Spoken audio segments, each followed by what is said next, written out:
Imagine कीजिए कि आप दो अलग अलग लोगों से लोकल लाइब्रेरी का रास्ता पूछते हैं।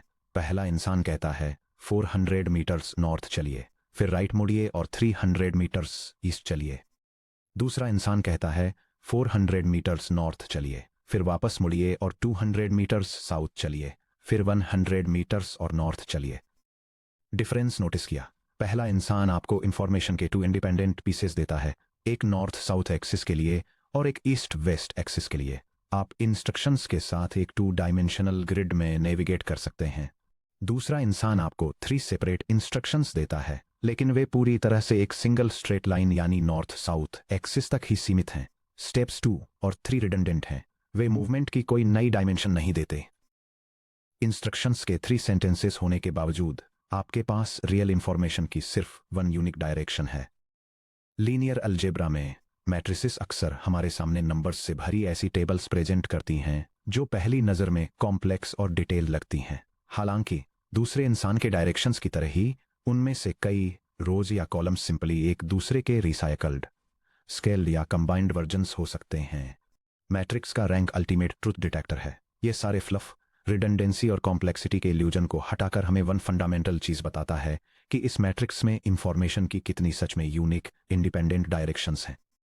Section break 1, the core idea, linear independence versus linear dependence. इससे पहले कि हम रैंक कैलकुलेट करें, हमें लीनियरली इंडिपेंडेंट और लीनियरली डिपेंडेंट वेक्टर्स के बीच का फंडामेंटल डिफरेंस समझना होगा। Linear dependence, the trap of redundancy. Vectors का एक सेट लीनियरली डिपेंडेंट तब होता है जब सेट में कम से कम 1 वेक्टर दूसरे वेक्टर्स को स्केल और ऐड करके बनाया जा सकता है। सिंपल टर्म्स में कहें तो वेक्टर्स में से एक कॉपीकैट है। ये जीरो नई स्पेशल कवरेज या डायमेंशनल रीच ऐडर करता है। 2D स्पेस में इन 2 वेक्टर्स पर विचार कीजिए। Vector v sub 1 equal to column vector 1 2, vector v sub 2 equal to column vector 3 6। Notice कीजिए कि vector v2 3 times vector v1 के इक्वल्स है। अगर आप दोनों वेक्टर्स को कार्टेशियन ग्रिड पर प्लॉट करते हैं तो वेक्टर v2 सीधे उस इनफाइनाइट लाइन के ऊपर आता है जो वेक्टर v1 द्वारा स्ट्रेच की गई है। वेक्टर v2 के अलोंग मूव करने से आपको सेकेंड डायमेंशन ब्रेक ऑफ करने की कोई एबिलिटी नहीं मिलती। वे एक 1D लाइन तक ही कंस्ट्रेंड हैं।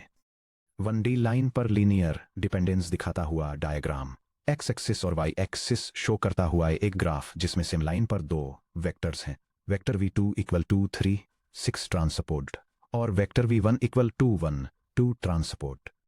Linear independence, genuine new directions. Vectors का एक सेट लीनियरली इंडिपेंडेंट तब होता है जब सेट का कोई भी वेक्टर बाकी वेक्टर्स के किसी भी कॉम्बिनेशन से नहीं बनाया जा सकता। हर एक सिंगल वेक्टर एक जेन्युइनली नई डायरेक्शन की तरफ पॉइंट करता है, जिससे एक एडिशनल डायमेंशन अनलॉक होती है। इसके बजाय इन वेक्टर्स को कंसीडर कीजिए। Vector u sub 1 equal to column vector 1 0, vector u sub 2 equal to column vector 2 3। Vector u1 का कोई भी स्केलर मल्टीपल आपको कभी भी नॉन जीरो y कोऑर्डिनेट नहीं देगा, इसलिए वेक्टर u2 को वेक्टर u1 से नहीं बनाया जा सकता। टुगेदर वे पूरे 2D प्लेन को स्पैन करते हैं। 2D प्लेन में लीनियर इंडिपेंडेंस, एक डायग्राम जो x और y एक्सिस दिखाता है जिसमें vector u1 equal to 2 vector 1 0 transported है और vector u2 equal to vector 2 3 transport है।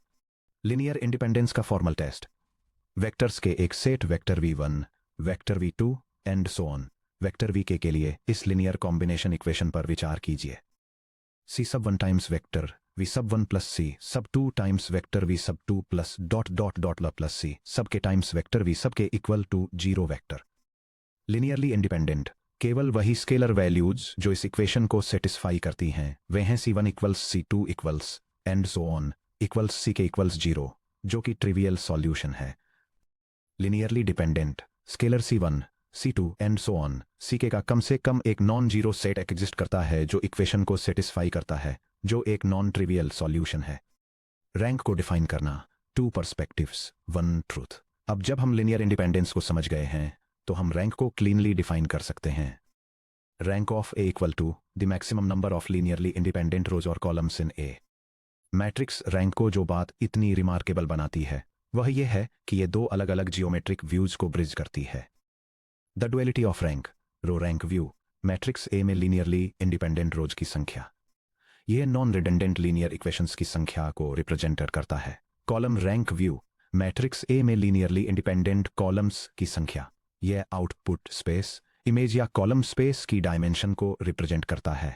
फंडामेंटल थ्योरम ऑफ रैंक, किसी भी मैट्रिक्स ए के लिए, चाहे वह स्क्वायर हो, वाइड हो या tall, row rank always column rank के इक्वल्स होती है। Row rank of A equals column rank of equals rank of A. भले ही किसी मैट्रिक्स में 3 रोज और 100 कॉलम हो, इंडिपेंडेंट रोज की संख्या इंडिपेंडेंट कॉलम की संख्या के एग्जैक्टली इक्वल होगी। 3. प्रैक्टिस में मैट्रिक्स रैंक कैसे निकालें।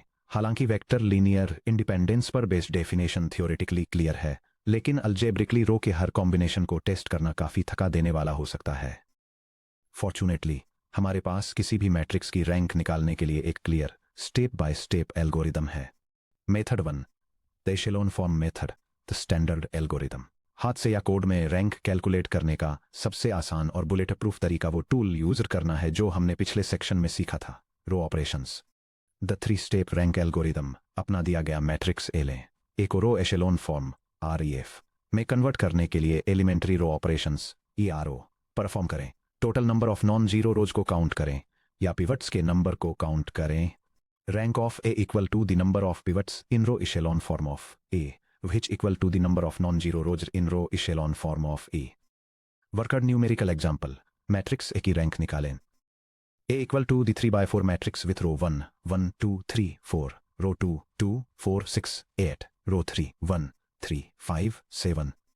Step 1. रो एशेलोन फॉर्म में रिड्यूस करें। रो 1 और रो 2 को देखें। नोटिस करें कि रो 2 बिल्कुल रो 1 की दोगुनी है। R2 equals 2 to R1।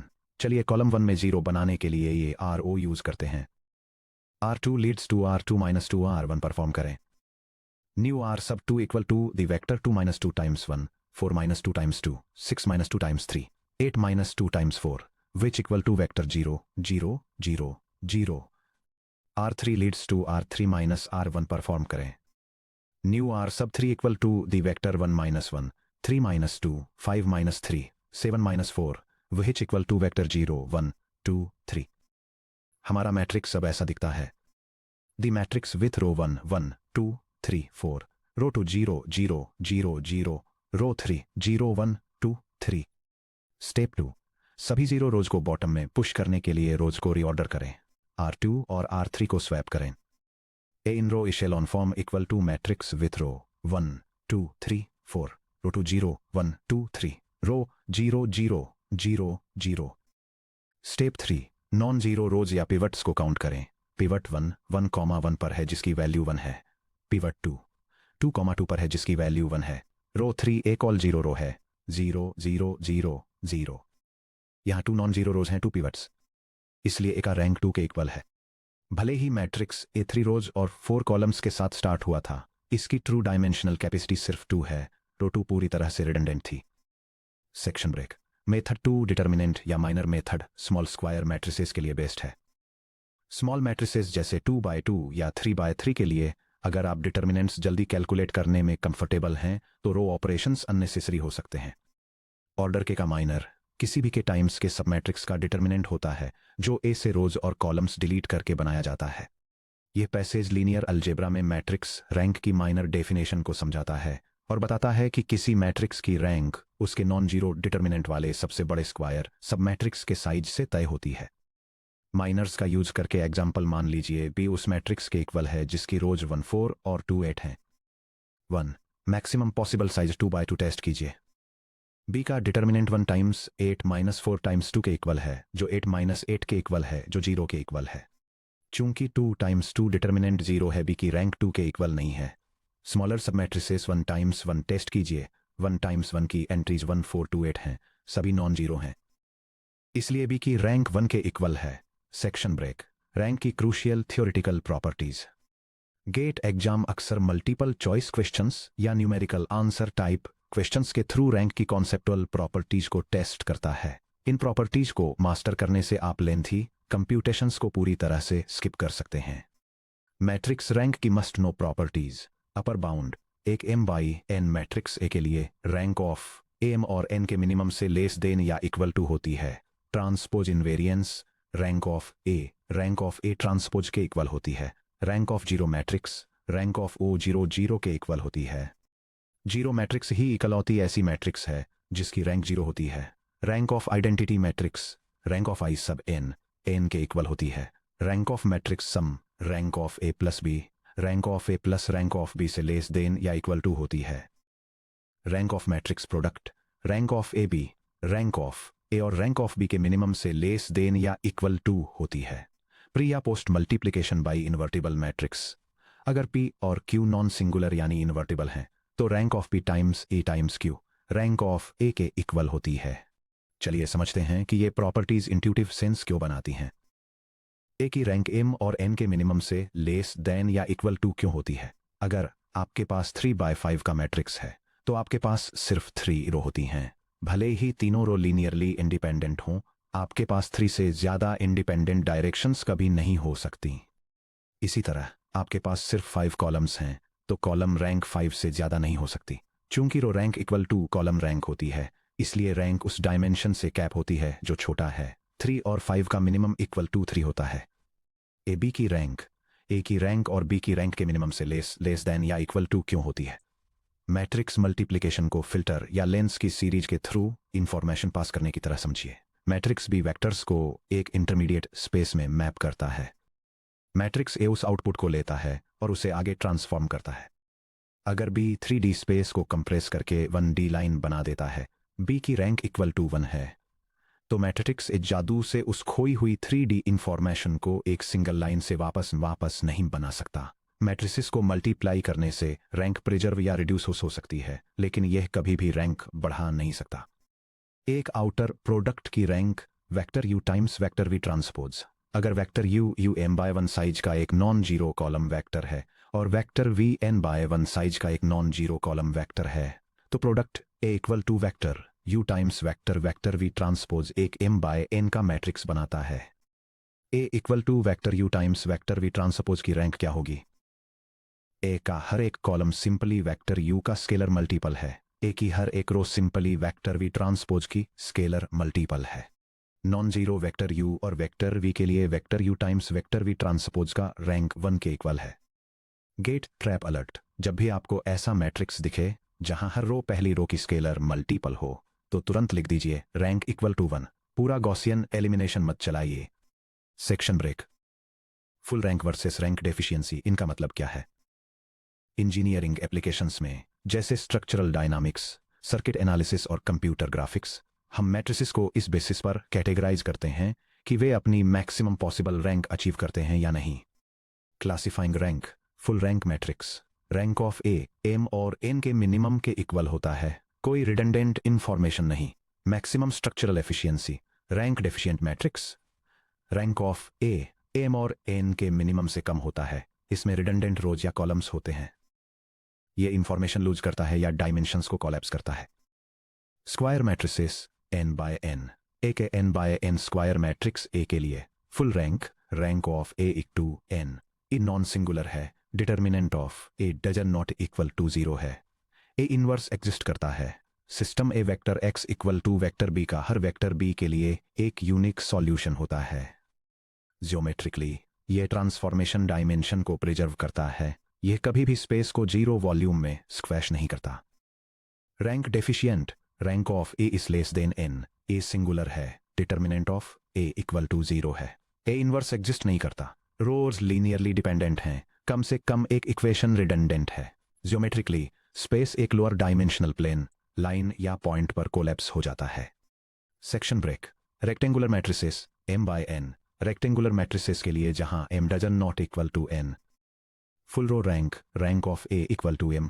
यह तब होता है जब सभी रोज लीनियरली इंडिपेंडेंट होती हैं। इसके लिए m इज लेस देन और इक्वल टू n रिक्वायर्ड है। एक wide matrix full column rank of A equal to n। यह तब होता है जब सभी कॉलम्स लीनियरली इंडिपेंडेंट होते हैं। इसके लिए n इज लेस देन और इक्वल टू m रिक्वायर्ड है। एक tall matrix. Section break. Comprehensive worked examples. चलिए स्टैंडर्ड कंप्यूटेशन से लेकर पैरामीटर ड्रिवन थ्योरेटिकल क्वेश्चंस तक 3 क्लासिक एग्जाम स्टाइल प्रॉब्लम्स के साथ आपकी मास्टरी को और मजबूत करते हैं।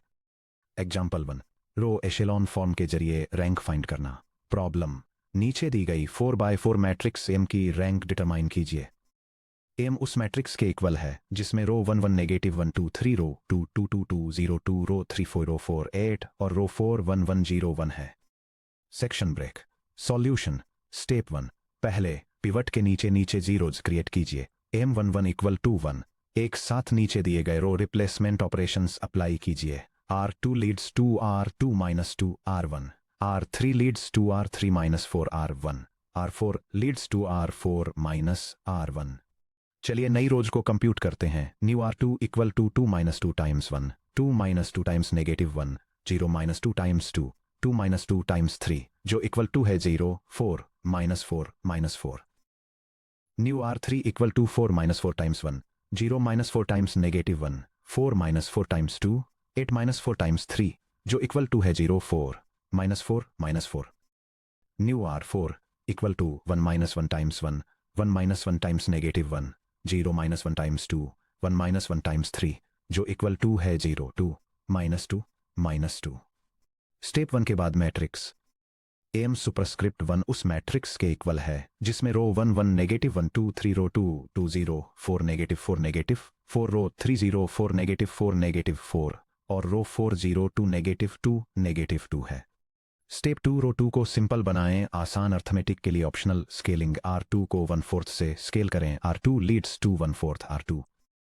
एम सुपरस्क्रिप्ट 2 उस मैट्रिक्स के इक्वल है जिसमें रो 1 1 नेगेटिव 1 2 3 रो 2 0 1 नेगेटिव 1 नेगेटिव 1 नेगेटिव 1 रो 3 0 4 नेगेटिव 4 और रो 4 0 2 नेगेटिव 2 है। Step 3 pivot 2 M22 equal to 1 के नीचे की एंट्रीज को 0 करें। रो 3 और 4 पर रो रिप्लेसमेंट ऑपरेशंस अप्लाई करें। R3 leads to R3 minus 4 R2। New R sub 3 उस अरे के इक्वल है 0 minus 0 4 minus 4 times 1 negative 4 minus 4 times negative 1 negative 4 minus 4 times negative 1 जो 0 0 0 0 के इक्वल है। R4 leads to R4 minus 2 R2। New R sub 4 उस अरे के इक्वल है 0 minus 0 2 minus 2 times 1 negative 2 minus 2 times negative 1 negative 2 minus 2 times negative 1 जो 0 0 0 0 के equal है। स्टेप 3 के बाद मैट्रिक्स एम सुपरस्क्रिप्ट 3 उस मैट्रिक्स के इक्वल है जिसमें रो 1 बोल्ड 1 नेगेटिव 1 2 3 रो 2 0 बोल्ड 1 नेगेटिव 1 रो 3 0 0 0 0 और रो 4 0 0 0 0 है। स्टेप 4 नॉन जीरो रोज को काउंट करें। Row 1 1 minus 1 2 3 implies non zero pivot 8 column 1 row 2 0 1 1 minus 1 implies non zero pivot 8 column. Row 3 0 0 0 0 implies all zeros. Row 4 0 0 0 0 implies all zeros. Number of non zero rows equal to final answer. M का rank 2 के equal है। Example 2 GATE style parameter analysis problem के की value find करें जिसके लिए matrix A की rank 2 के बराबर हो। ए उस मैट्रिक्स के इक्वल्स है जिसकी फर्स्ट रो 1 1 1 है, सेकंड रो 1 2 4 है और थर्ड रो 1 3 के है। सॉल्यूशन स्टेप 1 के को पैरामीटर के रूप में रखते हुए मैट्रिक्स ए को रो एकेलॉन फॉर्म में ट्रांसफॉर्म करें। चलिए कॉलम 1 में A1 1 इक्वल टू 1 के नीचे की वैल्यूज को एलिमिनेट करते हैं। R2 leads to R2 minus R1। New R sub 2 उस वेक्टर के इक्वल्स है 1 माइनस 1 2 माइनस 1 4 माइनस 1 जो कि 0 1 3 के इक्वल्स है। R3 leads to R3 minus R1। New R sub 3 उस वेक्टर के इक्वल्स है 1 माइनस 1 3 माइनस 1 के माइनस 1 जो कि 0 2 के माइनस 1 के इक्वल्स है। मैट्रिक्स बनता है ए सुपरस्क्रिप्ट 1 उस मैट्रिक्स के इक्वल्स है जिसकी फर्स्ट रो 1 1 1 सेकंड रो 0 1 3 और थर्ड रो 0 2 के माइनस 1 है। स्टेप 2 पिवट 2 2 के नीचे की एंट्री एलिमिनेट करें जहां ए सब 2 2 अपर 1 इक्वल टू 1 है। R3 leads to R3 minus 2 R2 apply करें। न्यू R सब 3 उस वेक्टर के इक्वल्स है 0 minus 2 times 0 2 minus 2 times 1 the quantity के माइनस 1 माइनस 2 टाइम्स 3 जो कि 0 0 के माइनस 7 के इक्वल्स है। मैट्रिक्स इन रो एशेलॉन फॉर्म ए सुपरस्क्रिप्ट REF उस मैट्रिक्स इक्वल्स है जिसकी फर्स्ट रो 1 1 सेकंड रो 0 1 3 और थर्ड रो 0 0 के माइनस 7 है। स्टेप 3 रैंक कंडीशन एनालाइज कीजिए। हमें दिया गया है कि rank of A equal to 2 है। Rank of A equal to 3 के लिए रो 3 नॉन जीरो होनी चाहिए जिसका मतलब है कि माइनस 7 डजन नॉट इक्वल 0 जिसका मतलब है कि doesn't not equal 7।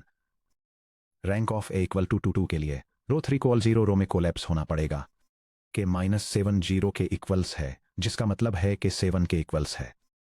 Final answer, जब के इक्वल टू 7 होता है तो बॉटम रो पूरी तरह 0 हो जाती है, जिससे एग्जैक्टली 2 पिवट्स बचते हैं, इसलिए rank of A equal to 2 है। Example 3, conceptual rank determination outer products problem. Gaussian elimination perform किए बिना 3x3 मैट्रिक्स सी की रैंक डिटर्मिन कीजिए। सी उस मैट्रिक्स के इक्वल्स है जिसकी फर्स्ट रो 2, 4, 6, सेकंड रो 6, 12, 18 और थर्ड रो -4, -8, -12 है। सॉल्यूशन, रोज के बीच लीनियर रिलेशनशिप्स देखिए। रो 1 को एग्जामिन कीजिए, R1 इक्वल टू 2, 4, 6। रो 2 को एग्जामिन कीजिए, R equal to 6, 12, 18, 18 equal to 3 times 2, 4, 6 equal to 3 R1। Row 3 को एग्जामिन कीजिए, R3 equal to -4, -8, -12 equal to negative times 2, 2, 4, 6 equal to -2 R1। Notice कीजिए कि R2 और R3 दोनों R1 के डायरेक्ट स्केलर मल्टीपल्स हैं। अल्टरनेटिवली हम मैट्रिक्स सी को 2 वेक्टर्स के आउटर प्रोडक्ट के रूप में एक्सप्रेस कर सकते हैं। C column vector 1, 3, -2 times row vector 2, 4, 6 के इक्वल्स है, जो कि vector you times vector we transpose के इक्वल्स है। चूंकि C non zero column vector u और non zero row vector we transpose से बना है। फाइनल आंसर, सी की रैंक 1 के इक्वल्स है। 7 high value gate exam traps और प्रो टिप्स।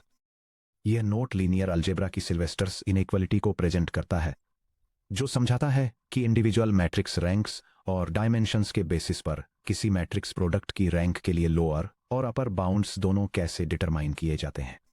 एग्जाम्पल सिनेरियो, मान लीजिए ए एक 4x3 मैट्रिक्स है जिसकी rank of A equal to 3 है, और बी एक 3x4 मैट्रिक्स है जिसकी rank of B equal to 3 है। रैंक ऑफ ए बी की मिनिमम और मैक्सिमम पॉसिबल वैल्यूज क्या होंगी? Inner dimension n equal to 3, upper bound minimum of 3 and 3 equal to 3, lower bound Sylvester's inequality. Rank of A plus rank of B minus n equals 3 plus 3 minus 3 equals 3। क्योंकि दोनों bounds equal to 3 हैं, rank of A B strictly equal to 3 ही होनी चाहिए, कोई calculation required नहीं है। Section break. यह प्रोटिप लीनियर अलजेब्रा के एक फंडामेंटल रूल को एक्सप्लेन करता है, जो बताता है कि किसी भी रियल स्क्वायर या रेक्टेंगुलर मैट्रिक्स के लिए रैंक सेम ही रहती है, चाहे आप मैट्रिक्स खुद लें, उसका ट्रांसपोज लें, या किसी भी ऑर्डर में मैट्रिक्स और उसके ट्रांसपोजर का प्रोडक्ट लें। यह क्यों इंपॉर्टेंट है? ए ट्रांसपोज ए हमेशा एक स्क्वायट्रिक मैट्रिक्स होता है। अगर कोई क्वेश्चन ए ट्रांसपोज ए जैसे किसी बड़े प्रोडक्ट की रैंक पूछता है, जहां ए एक 10x3 मैट्रिक्स है, तो प्रोडक्ट कंप्यूट करने में टाइम वेस्ट मत कीजिए, बस छोटे ओरिजिनल मैट्रिक्स ए की रैंक फाइंड कीजिए। Section break. यह नोट मैट्रिक्स रैंक एडिशन से रिलेटेड एक कॉमन एग्जाम पिटफॉल को हाईलाइट करता है और एक्सप्लेन करता है कि 2 मैट्रिक्स के सम की रैंक जरूरी नहीं कि उनकी इंडिविजुअल रैंक्स के सम के इक्वल हो। यह आइडेंटिटी मैट्रिसेस का यूज करके एक काउंटर एग्जाम्पल प्रोवाइड करता है, यह डेमोन्स्ट्रेट करने के लिए कि किसी सम की रैंक एक्चुअली इंडिविजुअल मैट्रिसेस की कंबाइंड रैंक्स से कम भी हो सकती है। Section break. Master summary table matrix rank at a glance. यह टेबल अलग अलग मैट्रिक्स टाइप्स को उनकी कंडीशंस, रैंक वैल्यूज और जियोमेट्रिक मीनिंग्स के बेसिस पर कैटेगराइज करती है। एक जीरो मैट्रिक्स, जहां सभी एंट्रीज 0 होती हैं, उसकी रैंक 0 होती है और यह स्पेस को पूरी तरह से ओरिजिन पॉइंट 0 पर कोलैप्स कर देती है। नॉन जीरो वेक्टर्स u और v ट्रांसपोज की एक आउटर प्रोडक्ट मैट्रिक्स की रैंक 1 होती है, जो स्पेस को एक सिंगल 1 डायमेंशनल लाइन पर कोलैप्स कर देती है। n by n identity matrix में डायगोनल वंस होते हैं, जो सभी n डायमेंशंस को प्रिजर्व करने के लिए n की फुल रैंक अचीव करती है। एक स्क्वायर इन्वर्टिबल मैट्रिक्स का डिटर्मिनेंट नॉन जीरो होता है और फुल रैंक n होती है, जिसका मतलब है कि यह कोई डायमेंशन लूज नहीं करती और इसका ट्रांसफॉर्मेशन पूरी तरह से रिवर्सिबल होता है। इसके अपोजिट, एक स्क्वायर सिंगुलर मैट्रिक्स का डिटर्मिनेंट 0 के इक्वल होता है और डेफिशिएंट रैंक n से कम होती है, जो कम से कम एक डायमेंशन लूज कर देती है और इसे नॉन इन्वर्टिबल बना देती है। लास्ट में, एक general m by n rectangular matrix के लिए रैंक m और n के मिनिमम के लेस दैन या इक्वल टू होती है, जो इसकी स्मॉलर फिजिकल डायमेंशन से कैप्ड होती है। Section break. Section summary checklist. अगले सेक्शन पर जाने से पहले इन कोर चेक पॉइंट्स के अगेंस्ट अपनी अंडरस्टैंडिंग टेस्ट कीजिए। क्या आप मैट्रिक्स रैंक को इंफॉर्मेशन की इंडिपेंडेंट डायरेक्शंस के नंबर की तरह इंट्यूटिवली एक्सप्लेन कर सकते हैं? क्या आप जानते हैं कि मैट्रिक्स के डायमेंशंस चाहे जो भी हों, रो रैंक हमेशा कॉलम रैंक के इक्वल क्यों होती है? क्या आप किसी मैट्रिक्स को रो एकेलॉन फॉर्म आरईएफ में कन्वर्ट करने के बाद नॉन जीरो रोज को काउंट करके रैंक डिटरमाइन कर सकते हैं? क्या आप गेट क्वेश्चंस में इनवैलिड ऑप्शंस को जल्दी से स्पॉट करने के लिए inequality rank of A is less than और equal to minimum of M and N apply कर सकते हैं? क्या आप समझते हैं कि किसी स्क्वायर मैट्रिक्स में rank deficiency rank of A less than N का मतलब determinant of A equal to zero क्यों होता है? क्या आप किसी मैट्रिक्स प्रोडक्ट की रैंक को बाउंड करने के लिए सिल्वेस्टर्स इनइक्वालिटी का यूज करने में कंफर्टेबल हैं? Section break. अब जब आपने रैंक को मास्टर कर लिया है, आपके पास लीनियर अलजेब्रा की सबसे पावरफुल डायग्नोस्टिक की है। रैंक हमें एग्जैक्टली बताती है कि एक मैट्रिक्स में कितनी इंडिपेंडेंट इंफॉर्मेशन होती है। अगले सेक्शन में हम इस डायग्नोस्टिक टूल को तुरंत प्रैक्टिकल काम में लाएंगे। हम पूरी इंजीनियरिंग के सबसे क्रिटिकल एप्लीकेशंस में से एक में कदम रखेंगे, यानी 1.9 systems of linear equations, homogeneous versus non homogeneous systems made easy में साइमल्टेनियस इक्वेशंस के मैसिव कलेक्शंस को सॉल्व करना।